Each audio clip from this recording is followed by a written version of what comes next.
asalaamaaleykum mbokku internet yi dal leen ak jàmm ci seen rubrique lii di revue des titres dañ koy doore nag ab tiis benn bato bu bàyyandi woon Mauritanie yàpp ay ndaw ñu bëri nag nekk ci ay sénégalais bato googee nag daa mujjee lab ci géej gi jamono yi nag police bu Maroc moo leen mujjee sauvé waaye benn nit ñàkk na ci bakkanam ba tax na ab sénégalais bu jigéen bu ci nekkoon mu ngi xamle ni naam sax police bu Maroc am jot na sauvé ñu bëri ci ñoom waaye jamono yi am na ñi nga xam ne nag ñàkkaat nañu seen bakkan ci jéye googe nag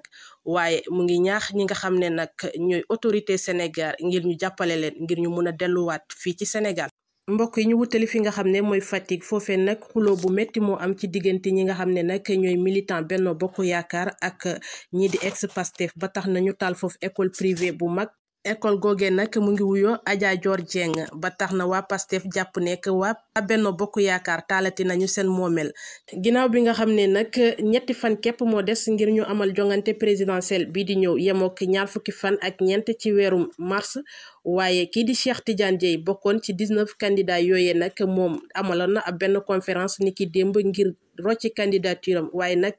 mu ngi ñaax ñi nga xam ne nag ñooy sympathisant ak militant yi ànd ak moom ngir ñu voté li nga xam ne nag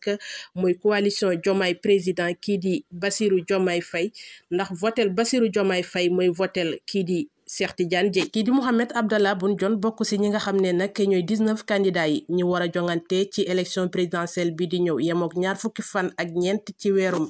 mars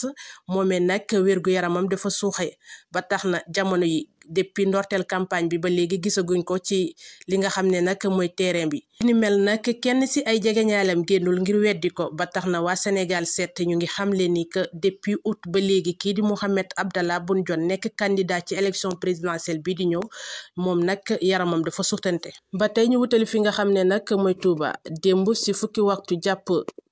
waxtu ak benn ab lakk-lakk bu mag moo fa am ci maison de presse bi di Al Mouridiya ba tax na bagage yu bari jot na fa lakk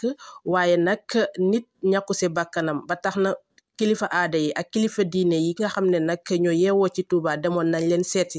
waaye jamono yi ñuy wax ak yéen nag ñii di waa Mouridiya TV ñoom nag jotaat nañu seen signal ba ñu ngi wéyal di amal li nga xam ne nag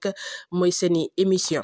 ba tey ñu wéyal ci lii di parti démocratique sénégalais ñoom nag niki démb amaloon nañu ab benn conférence gu mag 25 kuréel yi nga xam ne nag ñooy bootu ci lii di PDS ñoomee nag génn nañu ngir waxtaane tolluwaay réew mi ba tax na lu tolloog 13 député ñoomee nag ñu ngi xamle ni que dinañu jàppale ki nga xam ne mooy candidat Amadou Ba. internautes yi ñu ngi leen di jox dig daje ba suba ci seen rubrique revue des titres di leen ñaanal yenn ci jàmm.